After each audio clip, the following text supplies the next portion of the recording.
বাড়ির ছাদে পড়ি, কারণ বাড়ির ছাদে পড়ার পরে সালাম ফিরে যখন আকাশে দিকে তাকাই, আল্লাহ বলেন আফালা ইয়ানজুরুনা ইলাল ইবিলি কাইফা খুলিকাত ওয়া ইলাস সামাই কাইফা রুফিআত। এর একটা মহাশূন্য ওই আসমানের দিকে তাকালেন, ইন্না যাইনাস সামাআত দুনিয়া বিজিনাতিল কাওয়াকিব ওয়া হিফযান মিন কুল্লি শাইতানিন মারিদ। আল্লাহ বলেন এক আসমানের দিকে তাকালেন, এই বিশাল মহাশূন্যের মধ্যে আমি আসমানকে কিভাবে রেখে দিয়েছি, আর আসমানকে আমি তারকারাজি দিয়ে সাজিয়ে রেখে দিয়েছি।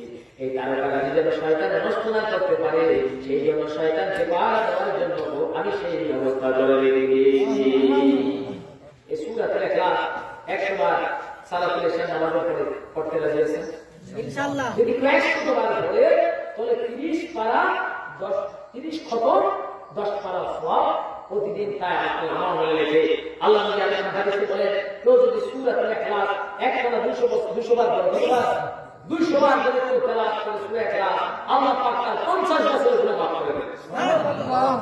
যে আমলটুকু করবেন আল্লাহ আমাদের কবুল করুন। আর যদি বলেন আমিন। বাস করি, আবার দেখা হবে।